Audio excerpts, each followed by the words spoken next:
25 सालों में क्या हुआ, कितने भ्रष्टाचार हुए, उनकी जिम्मेदारी कौन तय करेगा? पहले अपने अंदर के भ्रष्टाचार को खत्म करिए। पहले अपने ब्लॉक के स्तर पे जो भ्रष्टाचार हम लोगों ने, विधायकों ने जन्म दिया, उसको खत्म करिए। पहले विधायक निधि के कमीशन को खत्म करिए, विधायक निधि में जाने वाले कमीशन को खत्म करिए, तब आप गांव के उत्थान की बात करिए, तब आप राज्य उत्थान की बात करिए। जो राजनीतिक लोगों के संरक्षण में यहाँ पर भ्रष्टाचार ने जन्म लिया, जो पनपा मुख्यमंत्रियों के संरक्षण में यहाँ पर बड़े से बड़ा भ्रष्टाचार हुआ, उनकी नैतिक जिम्मेदारी किसकी है, कौन तय करेगा? अरे पीछे के 25 वर्षों में क्या कर दिया आपने, जो अगले 25 वर्षों के रोड मैप की बात कर रहे हैं? 2018 से 2020 के बीच में 12 शराब की फैक्ट्रियां इस राज्य में स्थापित कर दी गई, सिडकुल के माध्यम से सिंगल विंडो से अनुमतियां दे दी गई।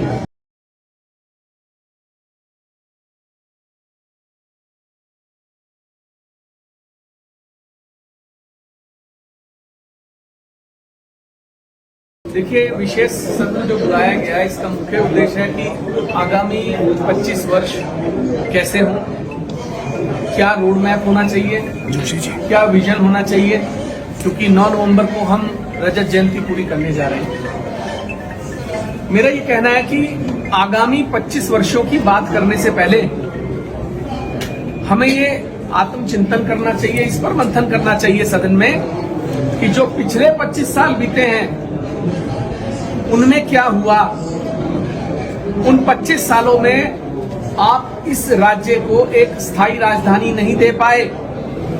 एक बच्चों के स्कूल में जितना बड़ा कमरा होता है, उतने बड़े कमरे से आप सदन चला रहे हैं। जिस राज्य में 25 सालों में आप एक स्थायी राजधानी नहीं दे सकते, आप उस राज्य के लिए 25 सालों में आगामी रोड मैप कैसे बना सकते हैं? पहले आप राज्य के मूल लोगों की, आंदोलनकारियों की, शहादत देने वाले शहीदों की मूल भावनाओं को समझिए। 1952 में जब इस अवधारणा ने जोर पकड़ना शुरू किया कि पृथक राज्य होना चाहिए, तो मूल भावना थी कि हमारा राज्य होगा, हमारे लोग होंगे, नेता होंगे, मंत्री होंगे, अधिकारी होंगे, लोगों को, हमारे बच्चों को रोजगार मिलेगा, स्वास्थ्य सेवाएं मिलेगी, शिक्षा मिलेगी। ये मूल उद्देश्य था। पहाड़ की राजधानी पहाड़ में होगी, गैरसैंण होगी। आप गैरसैंण पर बात क्यों नहीं करते? आज भरे सदन में मैंने कहा कि 57 सदस्य इस सरकार में चुने हुए हैं और इसके अलावा बाकी सदस्य भी यहाँ उपलब्ध हैं। सारे लोग हाथ उठाकर कहिए, क्या गैरसैंण का समर्थन करते हैं राजधानी बनाने का? किसी एक व्यक्ति ने हाथ नहीं उठाया। क्या आप अपेक्षाएं रखोगे इस राज्य से, इस राज्य की चुनी हुई सरकारों से, जब हम अपने राज्य के लोगों की मूल भावनाओं की कदर नहीं कर सकते? ये राजनीति की बात नहीं है। मैं किसी दल का सदस्य नहीं हूं, ना मुझे कोई राजनीतिक लाभ की जरूरत है। हमें आत्मचिंतन की जरूरत है, हमें बोलना होगा। अरे स्थायी राजधानी घोषित करिए। अगर आप नहीं कर सकते गैरसैंण, तो देहरादून को करिए, करिए तो सही, बोलिए तो सही। 25 सालों में क्या हुआ, कितने भ्रष्टाचार हुए, उनकी जिम्मेदारी कौन तय करेगा?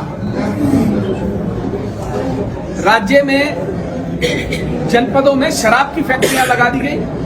2018 से 2020 के बीच में 12 शराब की फैक्ट्रियां इस राज्य में स्थापित कर दी गई, सिडकुल के माध्यम से सिंगल विंडो से अनुमतियां दे दी गई। कौन जिम्मेदार है?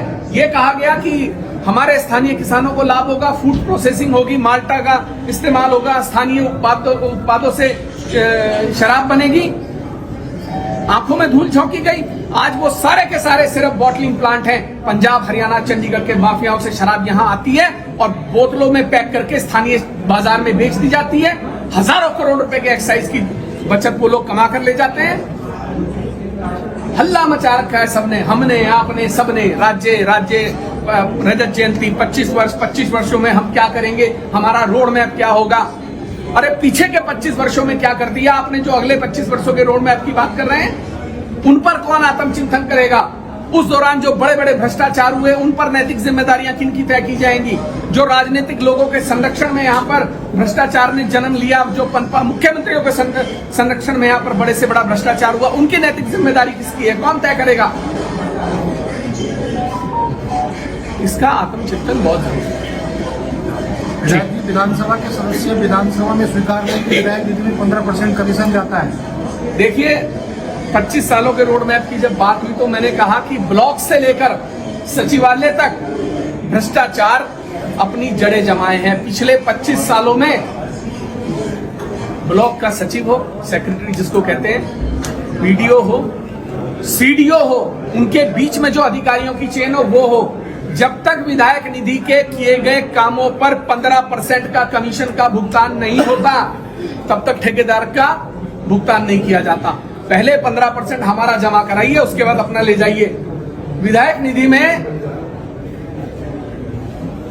25 से 30% तो पहले ही चला जाता है, 15% अधिकारी ले जाते हैं, 45% जब चला जाएगा, 10-15% ठेकेदार भी कमा लेगा, 30% 40% में क्या आप काम की उम्मीद करते हैं? भ्रष्टाचार को जड़ से खत्म करिए। और इस सदन में जितने सदस्य बैठे हैं वो एक बार आत्मचिंतन भी करें कि मैं गलत कह रहा हूं या सही कह रहा हूं।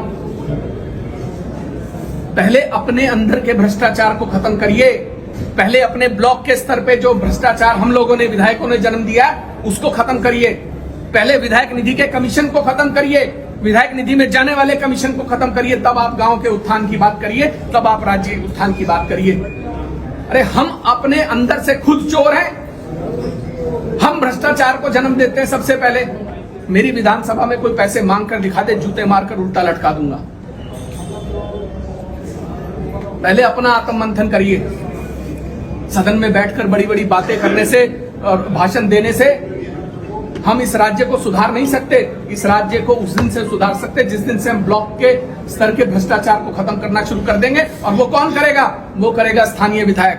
पहले अपना आत्मचिंतन करिए, विधायकों को अपना आत्मचिंतन करना चाहिए, उसके बाद इस राज्य के उद्धार की बात करनी चाहिए। विधायक जी, पूर्व में आपने कहा था 5 करोड़ लेकर सरकार को गिराने की साजिश करनी चाहिए, तो साजिश से 500 करोड़, उसका क्या खुलासा क्या हुआ सर?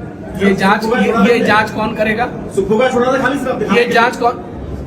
आपने अपना सवाल कर लिया, मेरा जवाब ले लीजिए। ये जांच कौन करेगा? किसको करनी चाहिए? मैं जांच एजेंसी हूं, मैं जांच एजेंसी हूं। मैंने कहा था, मैं आज भी अडिग हूं। जांच कराइए ना, सीबीआई जांच कराइए, दीजिए। आप उनसे पूछिए ना जो जिम्मेदार है, जिनको जांच करानी चाहिए। इस राज्य में मैंने सैकड़ों भ्रष्टाचार के मामले खोले हैं। आप लोग तो आज देख रहे हैं, जब सोशल मीडिया का जमाना नहीं था 2010 में, जब इतना मीडिया नहीं था, इतना डिजिटल नहीं था, 56 माइक्रो हाइडल प्रोजेक्ट्स इस उत्तराखंड के 1056 मेगावाट की परियोजनाएं, उत्तराखंड की Punjab distillery, Chandigarh distillery, Haryana distillery, Amit Modi, Harjinder Modi, Deepak Suri, इन 3 लोगों ने रातों रात 10 कंपनियां बनाई। उन 10 कंपनियों में 2 महीने पहले सब कंपनियों में निदेशक बन गए और 56 की 56 माइक्रो हाइडल प्रोजेक्ट्स इनको दे दिए गए। किसने वो स्टिंग ऑपरेशन किया था? किसके स्टिंग ऑपरेशन के बाद सारे के सारे 56 माइक्रो हाइडल प्रोजेक्ट्स स्क्रैप हुए थे? आप में से बहुत सारे ऐसे होंगे जो पत्रकारिता में पिछले 5-10 साल में आए होंगे। मैं 15-16 साल पहले की बात बता रहा हूं आपको। वो स्क्रैप हुए और आज सरकार छाती ठोक के कहती है कि 50,000 करोड़ के सेल्फ आइडेंटिफाइड प्रोजेक्ट्स हमारे पास हैं, मेरी बदौलत हैं। मैंने अपना घर तोड़वाया, मेरे खिलाफ मुकदमे दर्ज हुए, मुझ पर राजद्रोह हुए, मेरे परिवार पर मुकदमे दर्ज हुए, मेरे घर की कुर्की की गई, मुझ पे इनाम रखा गया, मुझे वांटेड डिक्लेयर किया गया, मुझे रात दिन राज्य से बाहर दरबदर किया गया। मैंने झेला है, और जितना मैंने झेला है ना, कभी अपना आत्मचिंतन करके देखिएगा। अगर इतना झेलने की किसी में कुव्वत हो ना, आदमी आत्महत्या कर लेता है। मैं वो व्यक्ति हूं जिसने सूर्यधार झील का घोटाला खोला। देहरादून की जेल से रांची की जेल तक लेकर जाया गया, जहर के इंजेक्शन दिए गए, मेरी कुव्वत थी। ब्लैकमेलर कह देना एक बहुत छोटा सा शब्द होता है, 25 सालों में कोई साबित नहीं कर पाया। और जितना भ्रष्टाचार इस उत्तराखंड में मैंने खुलासा किया है, अगर किसी ने किया है तो बता दे। मैंने अपने परिवार को, अपने बच्चों को स्टेज पर लगाकर लड़ाइयां लड़ी हैं। मैंने 3-3, 4-4 मुख्यमंत्रियों से आमने सामने की लड़ाई लड़ी है। मुझ पर राजद्रोह दर्ज हुए हैं, मुझ पर देशद्रोह दर्ज हुए हैं, मुझे रांची तक की जेलों में बंद रखा गया है। आप बात करते हैं भ्रष्टाचार की, भ्रष्टाचार के खुलासों की। कभी एक बार उठाकर, जो लोग मेरे साथी हैं, बहुत सारे यहां मौजूद हैं जिन्होंने मुझे देखा है, आप बताइए ना, मेरा दोष क्या था? मेरा दोष यही था कि मैंने सिर्फ भ्रष्टाचार खोला। मैंने यहाँ के 56 माइक्रो हाइडल बचाए, मैंने स्टडिया लैंडस्केप बचाया 2000 करोड़ का, मैंने श्रावंती गैस घोटाला खोला, मैंने सूर्यधार झील खोली, मैंने शराब की फैक्ट्रियों का कांड खोला। ये मेरा दोष था कि देश का पहला हॉर्स ट्रेडिंग का मामला मैंने खोला। अरे क्या प्रलोभन नहीं थे हमें? जब ऑपरेशन हुआ उसके बाद हमें हर तरीके का प्रलोभन था। मंत्री बनवा लीजिए, संतरी बनवा लीजिए, योजना आयोग ले लीजिए, जो मर्जी कर लीजिए, पैसा ले लीजिए। हमने तो नहीं लिया। आज भी मुकदमे झेल रहा हूं, रांची से लेके यहां तक। आज भी सुप्रीम कोर्ट, हाई कोर्ट में अपनी लड़ाइयां लड़ रहा हूं।